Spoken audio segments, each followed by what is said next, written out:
Hello, today for you I've got yet another true wireless model, and now it's made by Yinyoo. Its code is Q70. So Yinyoo is pretty popular on the in-ear monitors market. They are offering really cost-effective solutions, and these true wireless in-ear monitors are not an exception. Price is about $30 plus minus few bucks. I will put links to the description, and here used pretty advanced technologies. So here used Qualcomm QCC3020 chip, and that means Bluetooth 5.0, that means aptX support, and it gives 4-5 hours playtime. Yes, 4 hours is pretty realistic estimation, and as you can see by the and 3 additional times charging from case, and as you can see pretty lightweight and so on. So basically all the necessary features for modern true wireless. Let's have a closer look. Box is traditional, nice polygraphy, simple build quality. As you can see, there is a tick showing the color. There is black version and white one. Probably there are some others, but I'm not sure about that. White one I definitely saw. Inside also everything is really predictable. You will have the case and the box with additional accessories. And here you won't be surprised too. Short manual, USB-C cable for charging, and 2 additional pair of tips. So as you can see, basic accessory set for true wireless models. Maybe at least some company will do something surprising and put 3 pair of tips additionally, for example. In terms of build quality, they are nice. Case is made of metal, it feels really solid, it's colder than typical plastic ones, but in terms of design, in terms of build, it's familiar. So USB-C for charging, 5 LED indicators to show the remaining battery power, and inside you will have in-ear monitors themselves, earpieces. As you can see, they are made of glossy plastic, so they are gathering fingerprints, but they look pretty attractive. In terms of design, they are pretty traditional, with long spout, with long leg, and here is microphone. Actually, it's not really helping to achieve better noise reduction during the calls. So basically, it's in-ear monitors to listen music, not to make some phone calls. Of course, in the quiet room it will be okay, but in the noisy environment you will need something with better noise cancellation. This part is fitting nicely inside of ear. Bores have medium length, so sound isolation is about average, maybe a bit less, because here used this traditional for true wireless model tips with shorter inner part, and if you have big ear channels, probably you will need some third-party tips, because the biggest ones are not suited for the biggest ears, but for me the biggest set of tips was okay. Luckily there is another option, it's spin fit can be used here, but anyway. Of course they support sensor controls, tap, double tap, and it allows you go to next track or to the previous one, answer calls, reject them, call voice assistant. Unfortunately, there is no volume control implemented, but you can use your device to do that. And as usual, there is a magnet. Here is actually a LED indicator here, showing that they are in the pairing mode now. Magnets is present to hold them in place, and when you close the case it will show that they are charging. And in terms of connections, it's pretty common. You just put them out of case, then they will be in pairing mode, and you can connect them to the source, and then device will ask you about connecting the second earpiece. And they support all traditional features like connecting only one earpiece while second one is charging.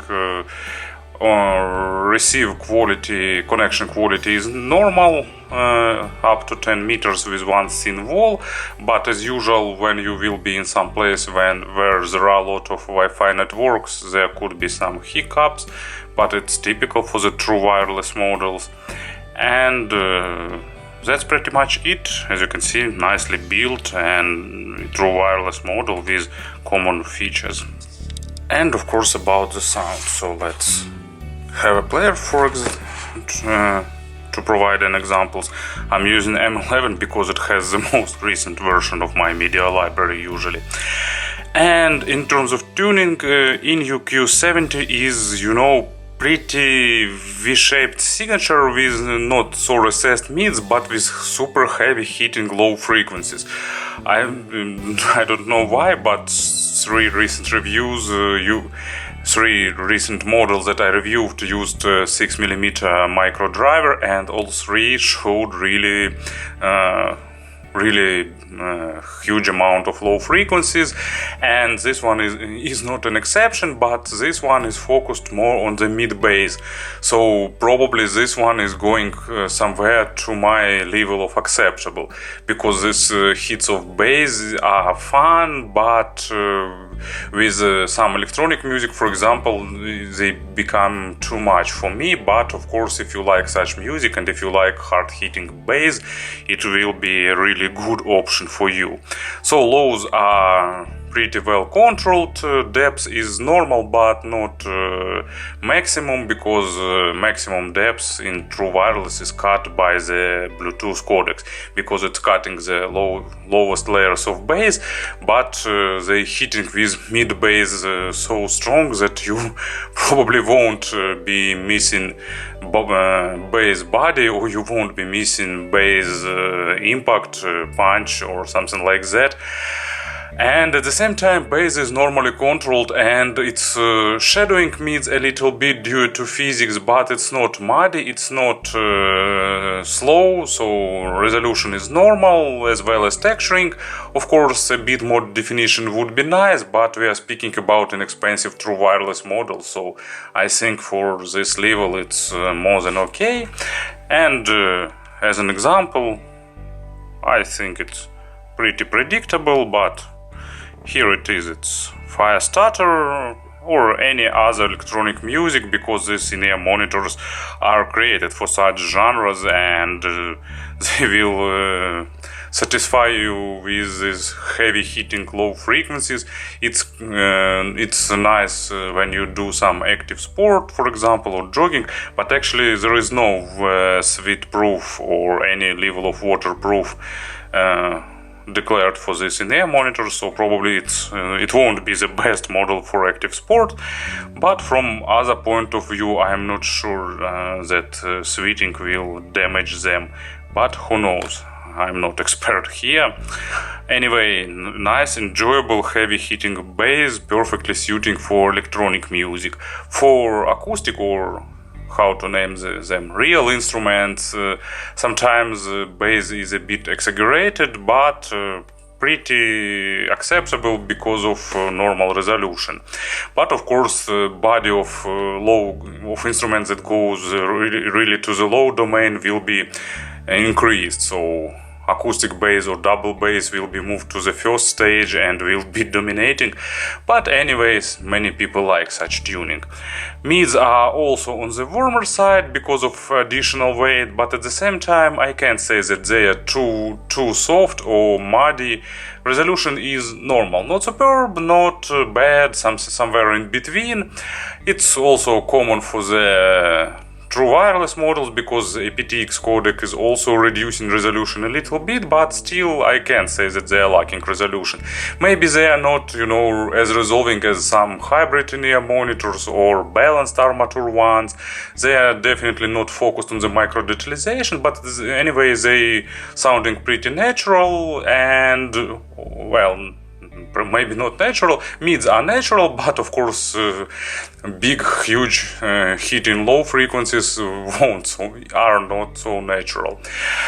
Anyway, they are pretty good in representing emotions, they give enough body to the instruments, and they of course are forgiving in terms of record quality, so something not recorded well will be okay for them too. Imaginary stage is a bit below average in width and in depth, but still basic layer separation is present, and instruments are not too congested, not sounding too intimate. And as an example, one of my most favorite tracks, I often say this, but anyway, I like it really much. It's Marillion, Misplaced Childhood, probably the best album in the history of neo-progressive, at least for me, and famous ballad Kayleigh. And of course it's signature voice of Fish, and it's sounding pretty emotional and nice, but bass line and drum line a bit shifting attention to them because of additional low frequencies. So maybe not the perfectly tuned in-ear monitors for such genre, but anyway it's listenable. And of course for the progressive rock probably you need something varied and something more natural. And treble, another pretty surprising thing, that they decided not to make treble too recessed. Of course treble is moved behind the mids and it's moved behind the lows especially, but still it's more present than in the recently reviewed Alpha and Delta, for example. So treble is normal too, not something fancy, not super extended treble, not super layered treble saturated with overtones, no, nothing audiophilic, and it's not even close to some hybrid models, but still it's normal level of treble, and it's sounding not too sharp, not too fatiguing, and at the same time they are not treble is not too recessed, so it's present, but if you're treble sensitive it would be probably a nice tuning for you, because it's enough to represent cymbals or some percussion, but at the same time not sounding piercing, not sounding too fatiguing. And I think it's a good idea to move it a bit behind the mix, because treble also suffers from the aptX compression, so don't expect some ultra resolution, but it's still normal, acceptable level probably, let's say so. And as an example for the treble I've got Snarky Puppy, big, ugly, actually. Of course, for the stars of modern jazz, this inexpensive true wireless model isn't the perfect choice, but anyway, they're sounding pretty normal. Of course, bass is also exaggerated, but this track starts with a lot of different percussion, different bells and cymbals, and this in-ear monitor represents them more or less in a natural way. So, of course, there is no saturated overtones or something like that, but still pretty normal level. So to summarize once again, really heavy hitting bass, pleasant organic mids, and a bit recessed treble, but not too much. So basically it's a tuning for the bass heads, but for that bass heads who like to get mids and treble too, but not too much of treble. And a few words about the conversions. Probably the closest model, of course, I already mentioned it. It's Alpha and Delta Elite. They are a bit different, tuned a bit differently. They also bass heavy, but their accent on the bass is less than here. And mids are not moved behind the bass as in this model. So basically, if I'll try to show you the difference, Alpha and Delta, it's like bit accented bass, then bit recessed to mids, and then more recessed treble, while this one is big accent on bass, then mids, and slightly accented treble. I suppose it will give you an idea. I'm not sure about frequency response measurements, but it's how they perceive. So a bit more treble here and a bit more heavy hitting bass. Another model that I could probably mention, it's TRN T200, but they have more treble with a bit more resolution and a bit more in terms of quantity because it's a hybrid in-ear monitors. Wither B6 that I reviewed, it's a bit softer and it has a bit less bass. It's also pretty warm, but you know, it's different warms when it's achieved not by adding more low frequencies but more shifting a bit towards the general warmer signature, a bit slower in terms of sound but still really organic representation, and they have less treble. Well, probably all other models that I could mention. What else? Jade Audio EW1. They are a bit more traditional and a bit more V-shaped. It's tuned for those who like to get this bit more V-shaped signature, like bit more organic and of course less hitting bass. And probably, you know, all other models that I could think of now, main difference is less bass, so it's probably the heaviest hitting low frequencies that I've got, but still they manage to keep this bass more or less controllable. So really interesting in-ear monitors for those who like something bass heavy. Thank you for listening and have a nice day.